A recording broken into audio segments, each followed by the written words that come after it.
저희 교회가 이제 개척한 지 18번째 해가 되었습니다. 개척하는 초기에 나름대로 마음속에 건강한 교회를 세우고자 하는 꿈은 있었지만은 뭔가 문제는 보이는데 그거에 대한 해결책은 저에게 없었습니다. 뭐 젊은 사람들이 다 그렇잖아요. 사람들 욕하고 잘못을 비판하는 것에는 강하지만 스스로에게는 답이 늘 없잖아요. 저도 비슷한 상태였고 교회를 개척한 상황 속에서 저는 이제 모든 것을 좀 원점에서 성경대로 다시 고민해보자 이런 생각을 하고 교회를 개척했습니다. 저는 처음에 많은 것들을 다 실험을 했습니다. 주일 11시에 예배를 드리는 거 빼놓고 나머지는 전부 다 한번 새롭게 우리가 어떻게 교회 생활을 해야 되는지에 대해서 검토해보자. 그 이유는 제가 경험했던 그 교회들은 전부 다 대단히 유명하신 목사님, 또 설교를 아주 잘하시는 목사님, 또 아주 크게 소위 말하는 성공적인 목회를 하시는 목사님들이 세운 교회였는데 제가 그 교회를 다니는 성도님들의 모습을 봤을 때는 그렇게 만족스럽지 못했습니다.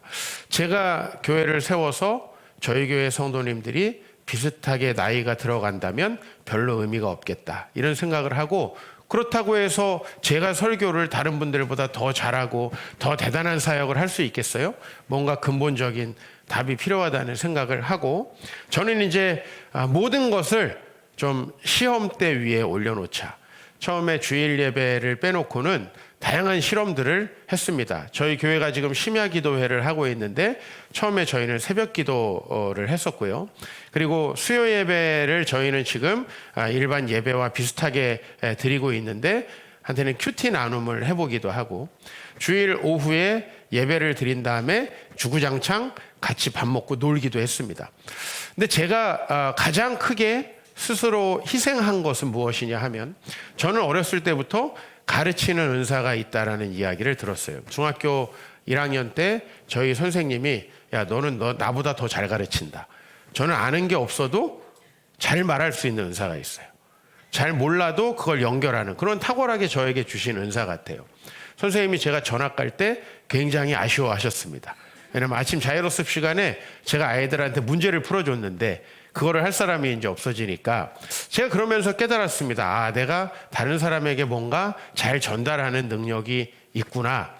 그래서 저는 뭐가 제일 편하냐면 이렇게 앉혀놓고 저 혼자 말하는 게 제일 편해요. 그냥 조용히 하고 있어라. 저 혼자 말하고. 강의를 할 때도 거의 질문을 받지 않습니다. 그냥 스스로 생각하면 답이 나온다. 오랫동안 생각해라.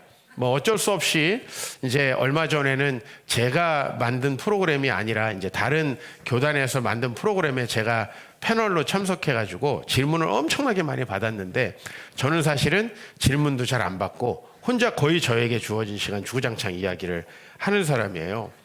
그런데 제가 교회를 개척하고 가장 큰 실험을 하게 됐어요. 가르치지 말자. 일체의 가르치는 시간을 다 없애버렸어요.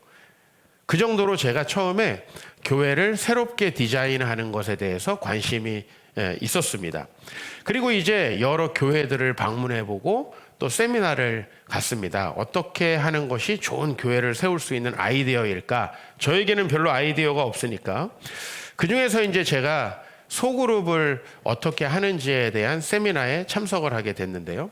한국교회에서 굉장히 유명한 사람들 하나하나 전도해서 엄청 큰 교회를 이루신 목사님. 정말 뭐 자랑할 거리가 넘쳐나는 목사님.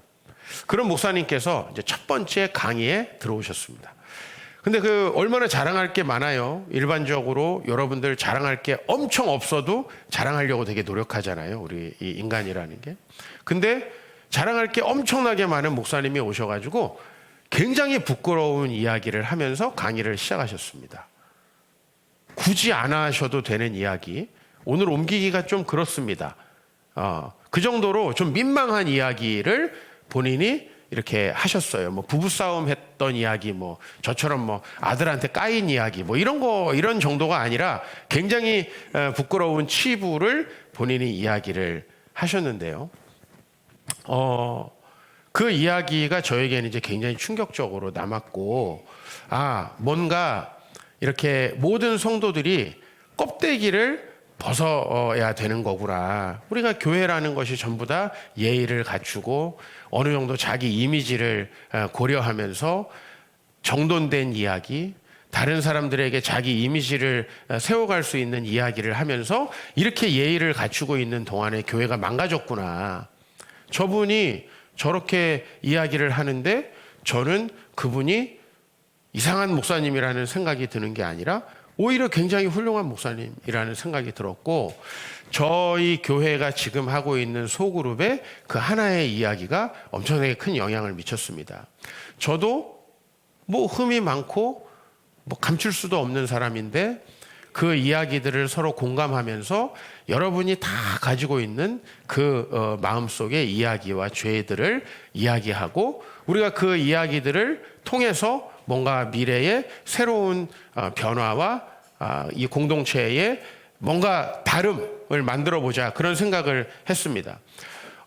제가 보는 훌륭한 목사님들은 자신의 연약함을 자랑합니다. 자랑할 것이 엄청나게 많은데 그걸 자랑하지 않습니다. 어저께 이제 아주 은혜로운 결혼식이 있었습니다. 근데 우리 신랑 신부가 이제 친구가 앞에 어나운스먼트를 한다고 저에게 주례 선생님을 소개하겠습니다 뭐 하면서 어떤 양력을 넣을까를 물어보더라고요. 근데 아니 별것도 아닌 걸 뭐 무슨 학교를 나왔고 무슨 학위가 있고 무슨 책을 썼고 저 이런 얘기 할 때마다 너무 민망해가지고 그런 거 안 했으면 좋겠다 뭐 얘기했어요. 그랬더니 어제 이제 신랑과 신부를 양육해 주신 목사님이라고 이렇게 했는데 그게 참 좋았습니다.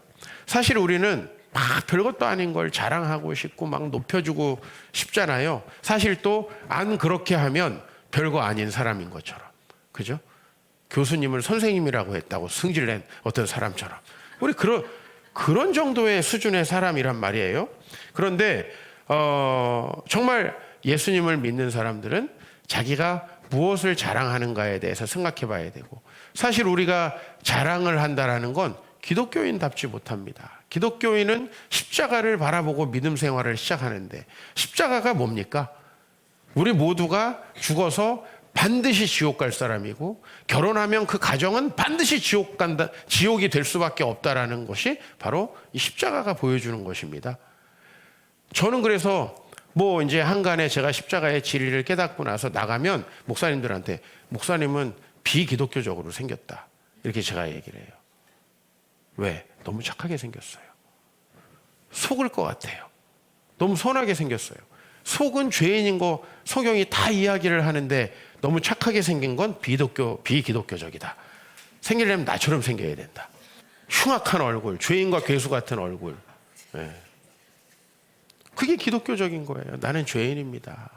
선하게 해가지고 막 포장하고 막 화장은 해야 되겠지만은 사실 그게 비기독교적이라고 제가 이렇게 핀잔을 주기도 하는데 왜인지 아시겠죠? 오늘 사도 바울이 고린도후서 12장에서 말씀한 이 본문 되게 유명한 본문이고 저도 너무나 자주 묵상하는 본문입니다. 근데 오늘 사도 바울이 12장 1절에서 뭘 자랑하냐면 무익하나마 내가 부득불 자랑하노니 주의 환상과 계시를 말하리라. 정확한 내용은 나오지 않는데 사도 바울이 뭔가 천국에 이끌려가서 하나님 앞에 직접 말씀을 듣는 것 같은 그런 체험을 한 것입니다. 그죠? 여러분이 그냥 목사님이 하는 설교만 알아듣고 은혜 받아도 되게 기분이 좋잖아요. 그런데 하나님께 가서 직접 내가 말씀을 받는다, 깨달음을 얻는다, 이게 얼마나 엄청난 체험입니까? 그런데 이 체험을 사도 바울은 자랑하면서 내가 이렇게 대단한 사람이다, 니네들은 나를 따라야 된다라고 얘기하는 게 아니고 무익하나마 부득불 자랑한다라고 얘기합니다. 무익하나마 부득불. 이 자랑은 되게 이상한 자랑이고요. 나중 보면 자랑이 아니라는 걸 우리가 알 수 있어요. 사도 바울은 왜 이렇게 자랑을 극단적으로 좀 절제했는가? 오늘 이 자랑을 왜 했냐면요. 고린도 후서라는 것은 왜 쓰여졌느냐? 자, 이제 사도 바울은 예수님을 믿었습니다. 그에게는 정말 과거에 느낄 수 없는 평안과 기쁨이 있었고요. 그는 자기 인생을 송두리째 하나님 앞에 바치고 행복하게 살아갈 수 있는 변화가 그 안에 있었습니다. 그러나 사람들은 우리 안에 있는 변화를 볼 수 있나요? 아마 배우자 정도 되면 안에 있는 변화를 볼 수 있을 것 같아요. 그런데 겉에서 사람들이 봤을 때는 예수 믿어서 좋은 대학 가고, 예수 믿어서 부자 되고, 예수 믿어서 시의원이었는데 국회의원 되고, 뭐 이러면 훨씬 더 다가올 거 아니에요?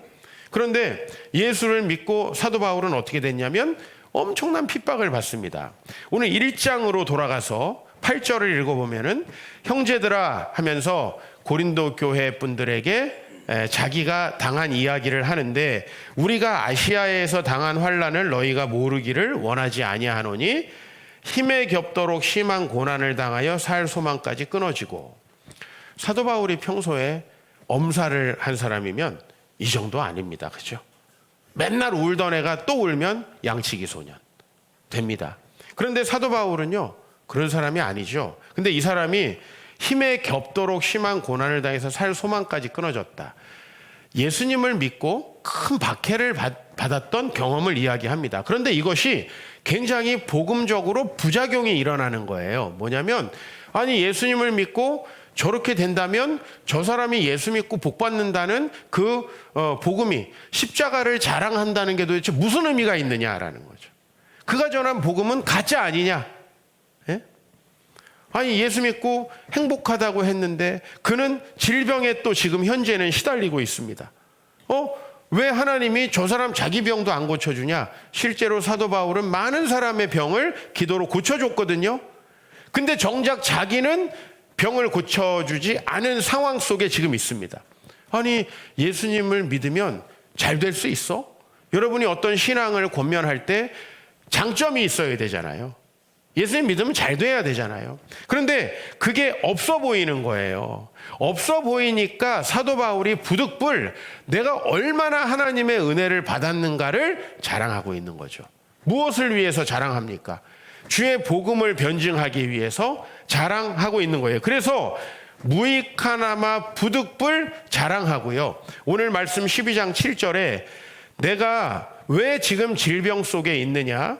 여러 계시를 내가 받고 너무나 큰 하나님을 체험한 것에 대해서 그것이 너무 인간이 자랑하고 정말 교만해질 수밖에 없는 그런 체험이기 때문에 너무 자만하지 않게 하시려고 내 육체의 가시 곧 사탄의 사자를 주셨으니 이는 나를 쳐서 너무 자만하지 않게 하려 함이라.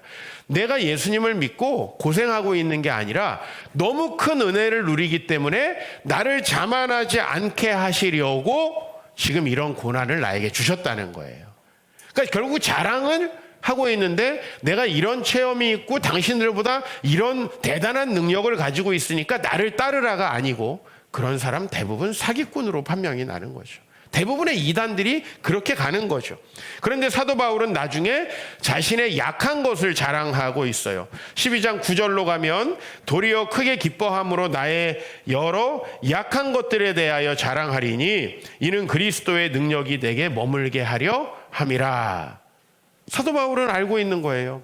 자기가 약하고 고통당하고 힘들었던 것이 오히려 하나님 앞에서 대단히 자랑할 만한 것이 된 거죠. 그가 지금까지 왔던 것은 그가 때로는 약하고 그를 하나님께서 낮추셨기 때문에. 저는 이 말씀을 읽을 때마다 제가 어렸을 때 겪었던 가난이 너무 감사합니다. 왜냐하면 제가 항상 미래에 대해서 긍정적으로 생각할 수 있는 건 저는 7, 80년대의 대한민국의 가난을 겪었기 때문에 그래요. 그 가난을 겪다 보니까 저에게 웬만한 환경은 항상 감사할 만한 요소예요. 항상 감사할 만한 요소. 저는 2번의 큰 나름대로의 하나님 앞에서의 힘겨운 일들을 겪었는데, 하나는 저에게 주신 목회적인 소명을 거부해서 낮아지는 체험을 했고요. 2번째는 제가 나름대로 한국의 큰 교회에서 청년 사역으로 잘 나가고 있을 때 하나님께서 저희 아버지를 암으로 데려가시면서 저를 또 낮추신 일이에요. 근데 저는 왜 이 2가지 일을 여러분에게 자주 이야기하냐면, 그 2가지 일이 없었으면 저는 교만하게 이 세상에서 나의 유익을 추구하다가 망했을 수밖에 없기 때문에. 그렇게 나를 자랑할 수밖에 없고 내가 이 교만에서 멸망하는 인생을 살아갈 수밖에 없기 때문에. 하나님 앞에 제가 나아갈 수 있었던 것은 그렇게 저를 낮추시고 하나님께서 우리의 아버지의 생명을 통해서 저를 고난 중에 두셨기 때문에 생명이 하나님께밖에 없다라는 것을 딱 느끼니까 하나님께 순종할 수 있는 거고, 내가 높아지려고 했는데 나를 낮추시니까 하나님 앞에 나아가서 순종할 수밖에 없구나.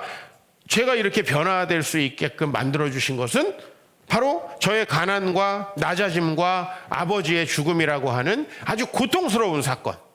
그렇죠? 그것이 저를 변화시키고 새롭게 했잖아요. 그러면 이것을 우리가 자랑할 수밖에 없지 않아요? 그것을 자랑하면서 나에게 하나님의 놀라운 능력이 있게 되었으니까요. 그래서 이제 사도 바울은 오늘 말씀의 결론 10절에 이렇게 얘기를 해요. 그러므로 내가 그리스도를 위하여 약한 것들과 능욕과 궁핍과 박해와 공고를 기뻐한다. 왜요? 내가 약한 그때에 강하여지기 때문에. 제가 매일마다 건강을 위해서 푸시업을 합니다. 근데 제가 30개를 정해놓고 하면 마지막 몇 개 되게 고통스럽죠. 50개를 정해놓으면 마지막 한 10개 굉장히 고통스럽죠.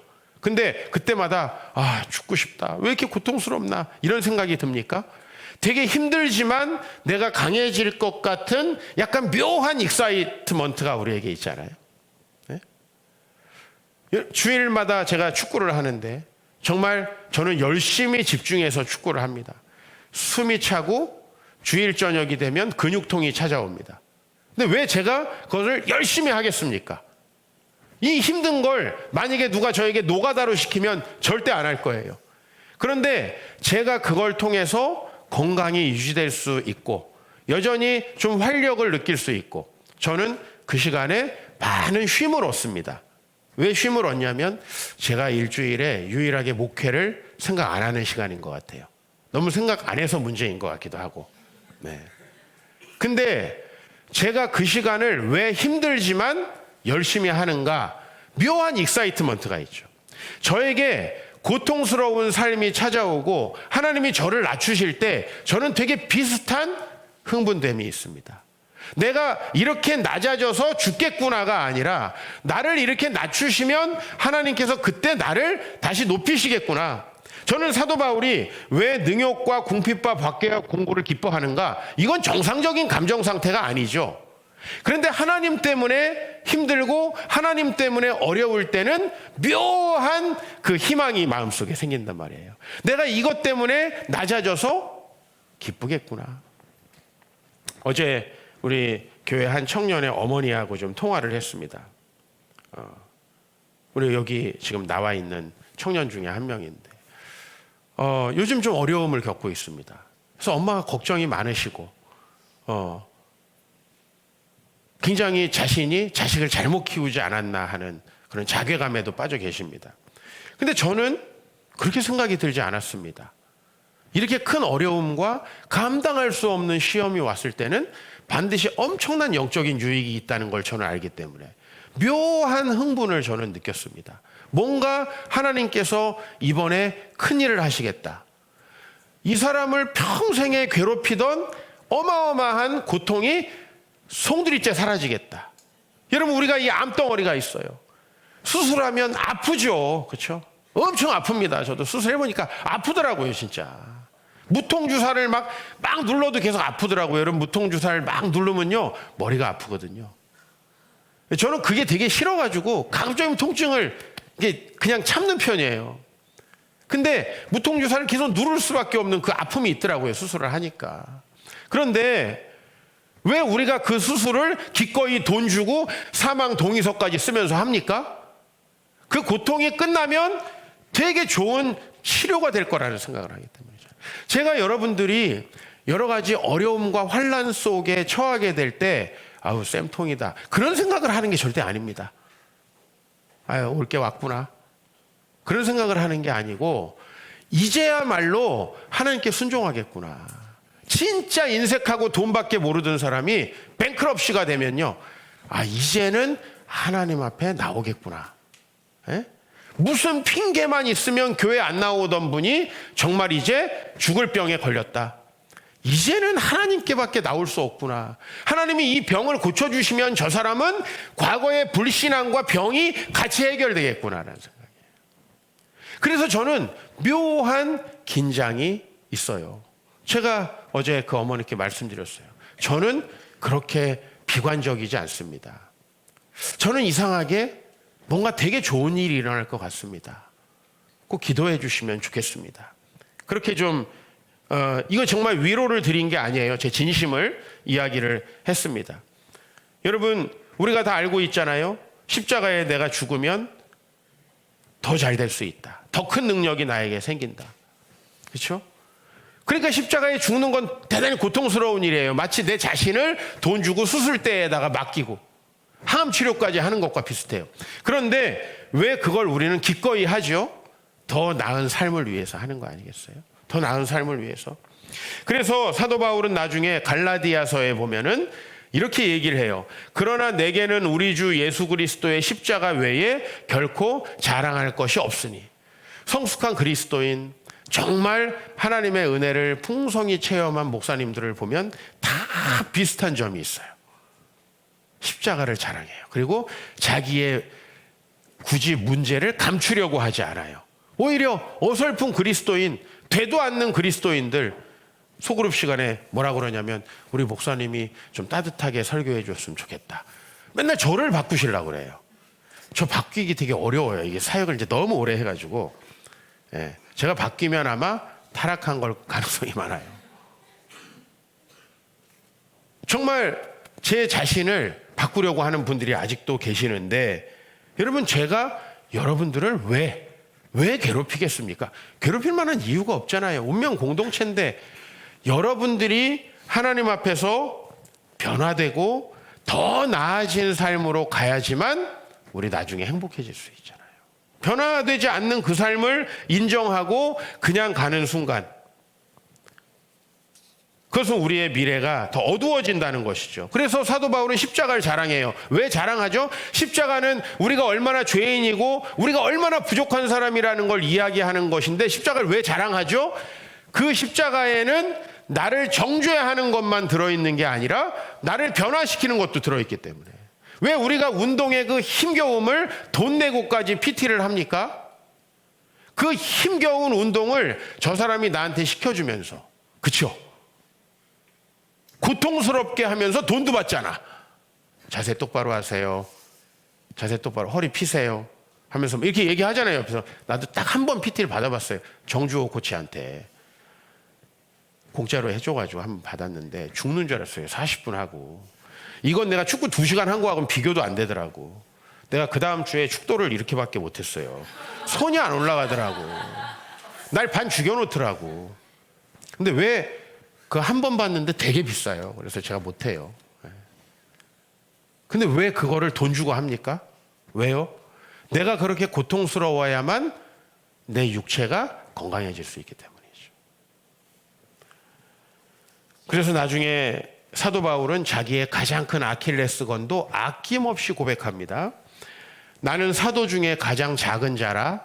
그 다음 절 읽어볼래요? 시작.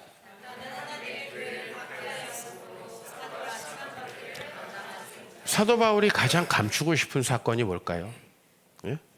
그게 교회를 박해한 사건이죠. 스데반을 죽인 사건이죠. 그거는요, 절대로 지워버리고 싶은 사건일 거예요. 절대 얘기하고 싶지 않은 그런 사건. 제가 그런 사건을 목사님께서 저에게 이야기하실 때, 그 저보다 선배 목사님, 위대하신 목사님께서 얘기하실 때 굉장히 큰 충격을 받은 거예요. 그렇구나. 저 솔직함과 십자가만 자랑하는 저 모습 때문에 많은 사람이 바뀔 수 있겠구나. 거기서 제가 소망을 가지고 우리 교회에서 자기는 안 바뀌고 늘 나를 바꾸고 주변 사람을 바꾸려고 하는 사람, 제가 절대 리더십으로 세우지 않습니다. 나는 사도 중에 가장 작은 자라. 근데 왜 자기는 그거를 얘기할 수 있냐 하면요, 그 사건을 통해서 자기는 자기 악을 본 거예요. 그 사건을 통해서 자기는 자기의 죄를 본 거예요. 그 사건을 통해서 자기는 하나님께 붙들리지 않으면 얼마나 악한 자가 될 수밖에 없는 걸 깨달은 거예요. 그러니까 저는 사도 바울이 왜 열심히 수고했는가? 열정이 많고 뭐 이라서 그런 거 아니라는 거예요. 그럼 이상한 거 좀 하지 마세요. 자기가 얼마나 죄인인지를 깨달았기 때문에 하는 거예요. 교회에서 여러분에게 헌신을 요구합니다. 야, 나 같은 사람에게 이런 헌신을 요구하다니 너무 감사하다 하는 사람이 있고요. 살살살 핑계를 찾는 사람이 있어요. 누가 하나님의 은혜를 아는 사람인가요? 나 같은 사람이 어떻게 주님의 일을 감당할 수 있는가 생각하는 사람은요, 감사함으로 그 일을 하는 거예요. 그러니까 그 사람 자체가 이미 성공을 그 마음이 보장하고 있는 거 아니에요? 나 같은 사람이 이렇게 귀한 가정에서 귀한 자녀들과 함께 엄마가 될 수 있었네? 너무 감사하다. 그런 사람이 좋은 엄마가 되는 거고요. 나 같은 사람이 어떻게 이런 고귀한 공동체의 일원이 될 수 있었는가? 너무 감사하다. 그런 사람이 공동체를 위해서 목숨을 바치는데 그러면 그 사람의 노년은 매우 아름답다라는 거죠. 왜 가장 큰 치부를 드러낼 수 있을까요? 바로 그게 그리스도인이라는 거예요. 그리스도인은 그래서 자기의 죄인됨을 자랑합니다. 제가 오죽하면 목사님 그렇게 생기면 위선이야. 나처럼 생겨야 돼. 왜 이렇게 얘기를 하냐면 저 진심으로 얘기하는 거예요. 생긴 게 그러라는 얘기가 아니고 그거 못 바꾸죠. 잘생긴 걸 어떻게 해요? 선하게 생긴 걸 어떻게 해요? 그런데 자칫 인간의 위선이 자기에게 은혜를 가려버릴 수 있다라는 거예요. 예수님만 자랑하는 사람들 진짜 존경을 받는 거예요. 아, 저분은 예수님밖에 없구나. 원래 완전 쓰레기였구나. 우리 그렇게 얘기하나요? 그게 아니라 사도 바울이 뭐라 그랬냐면 내가 나야 된 것은 하나님의 은혜로 된 것이니 이걸 자랑하면 아우 저 사람은 한 게 하나도 없구나. 우리 그렇게 생각하나요? 그렇게 생각하지 않잖아요. 근데 변화되지도 않은 사람이 별것도 없는 사람이 자기를 자랑하면 어떤 생각이 들어요? 야, 가만히 있으면 2등이라도 갈 텐데 그런 생각이 들지 않나요? 우리가 나중에 존경받고 칭찬받는 사람이 되려면 은혜를 알아야 됩니다. 내가 나 된 것은 하나님의 은혜로 된 것이니 여러분 은혜를 자랑하는 사람의 특징이 있어요. 무지하게 열심히 수고한다는 거예요. 왜? 내게 주신 그의 은혜가 헛되지 아니하여 내가 모든 사도보다 더 많이 수고하였으나 그것도 내가 한 게 아니라 하나님의 은혜래요. 내가 이렇게 열심히 하게 된 것도 하나님의 은혜라는 거죠. 열정이 있다는 거예요. 열정이 없으세요? 의욕이 없으세요? 왠지 아세요? 동기가 나에게 있기 때문에 그래요. 나를 위해서 뭔가 했는데 피드백이 없어요. 안 하는 거예요. 그런 사람 절대로 훌륭하게 될 수 없어요. 왜? 여러분이 뭔가를 해서 막바로 피드백이 오려면 대단한 내공이 쌓이고 시간이 많이 지나야 돼요. 네? 한번 이렇게 예를 들어볼게요. 내가 시험 50점 맞아요. 근데 엄청 열심히 노력해가지고 이번에 55점 맞았어요. 우와 합니까? 야 똑같네. 너 공부한 거니? 설치 50점이나 55점이나 똑같지 않나요? 그 사람에게는 대단한 차이겠지만 그렇지 않나요? 언제쯤 돼야지 사람들이 알아주나요? 그래도 90점은 돼야 알아주지 않나요? 인생이라는 게 그런 거예요. 내가 작은 것을 나를 위해서 하면은 그것은 계속해서 지치는 거예요. 교회에서도 봉사를 내가 칭찬받으려고 하면 지치는 거예요.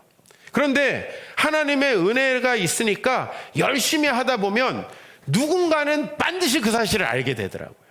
혼자 은밀히 아무리 숨기고 해고 막 오른손이 한 걸 막 왼손이 모르게 해도 다 알게 된다는 거예요. 다 알게 된다. 우리가 사도 바울을 생각할 때 저 사람 나쁜 사람이다.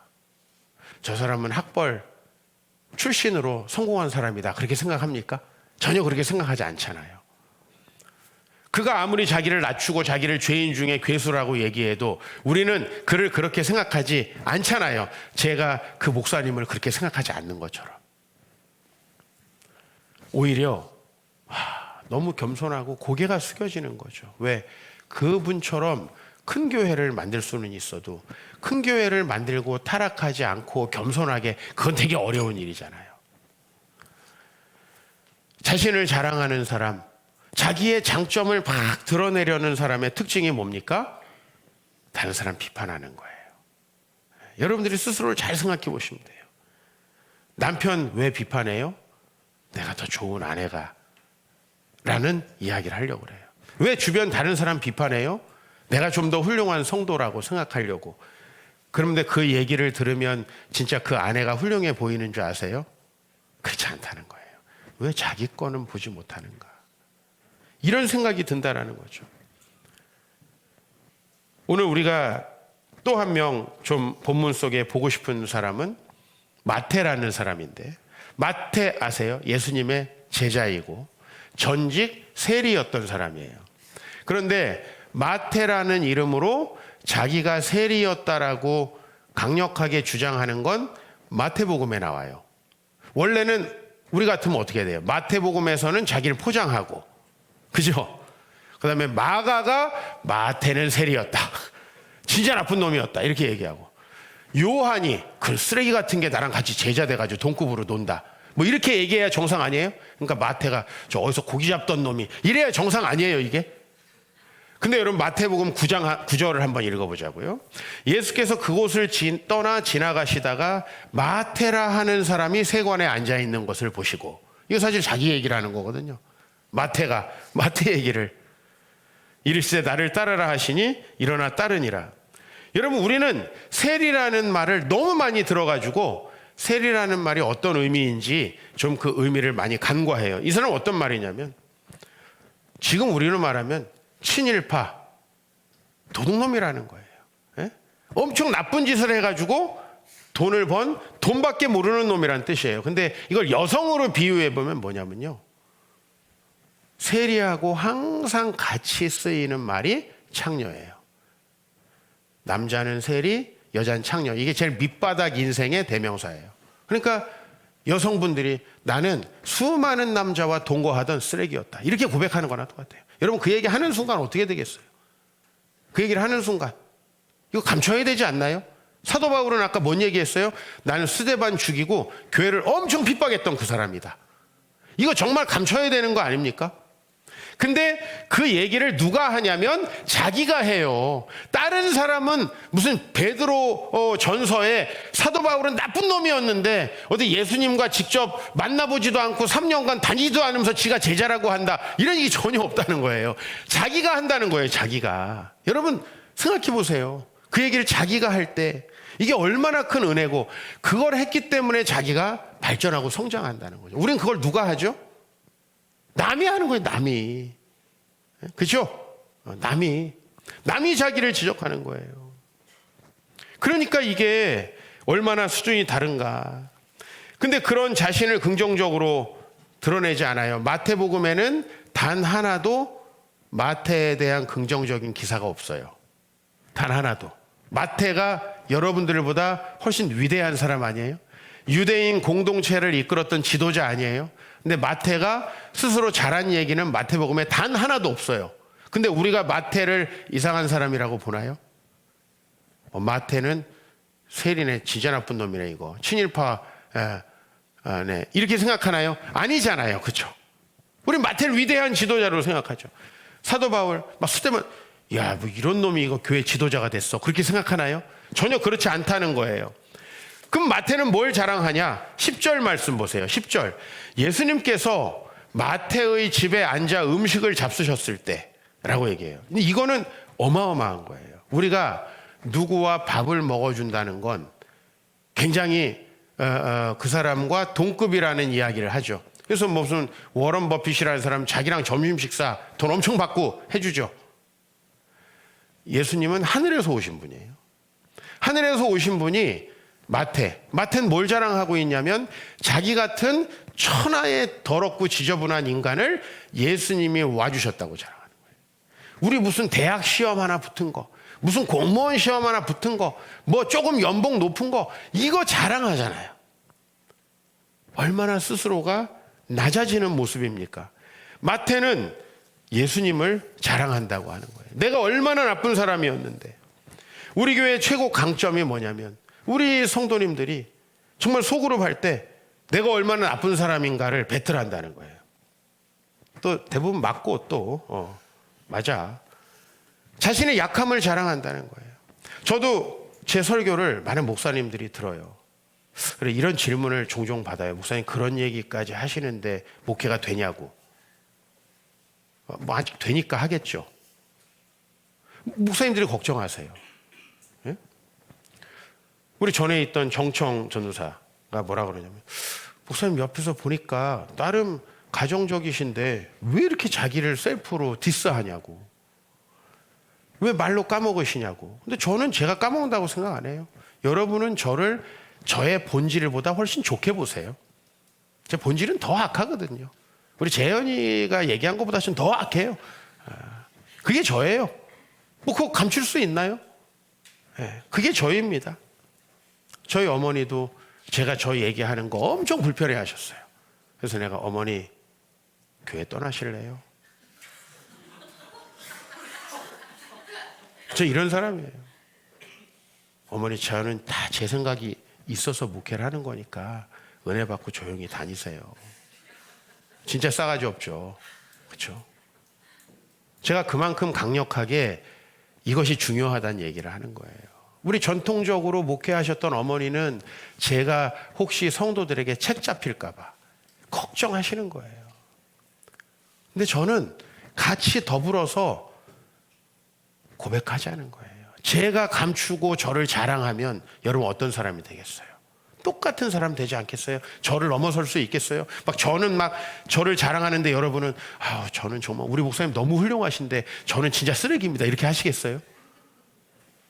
사람 그렇지 않다는 거예요. 이번 주에 보다가 좀 공감한 책이 있습니다. 나의 인생이 당신의 지혜가 된다면 이라는 책인데, 예수 믿은 사람이 쓴 건 아닙니다. 그런데 이 책에서 이 나의 인생이 당신의 지혜가 된다면 하는 건 뭐냐면, 타인의 미래를 위해서 내가 깨달은 것을 나눠주라는 내용이에요.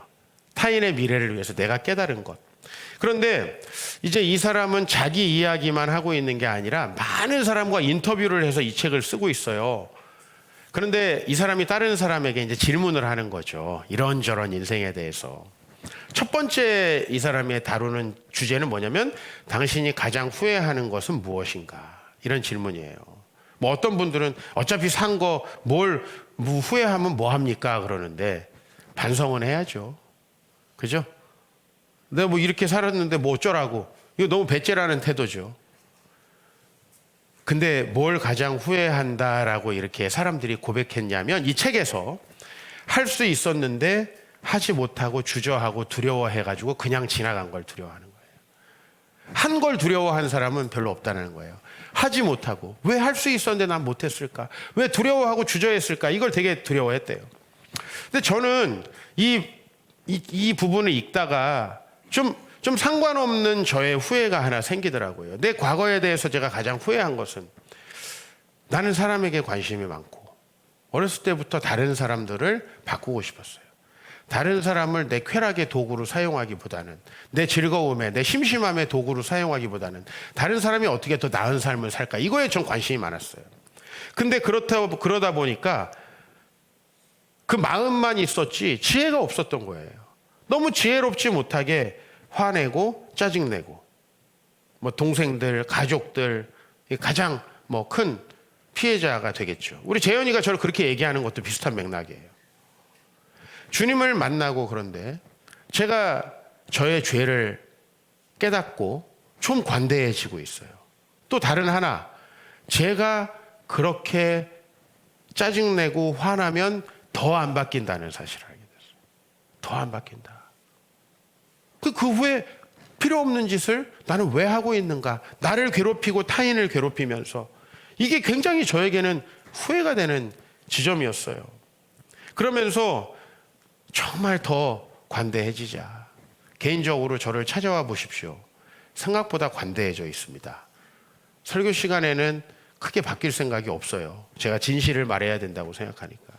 그러나 저는 개인적으로 여러분들이 저를 찾아와서 여러분의 아주 마음속에 다른 사람이 절대 알면 안 되는 죄에 대해서 얘기하시는 분들이 종종 계세요.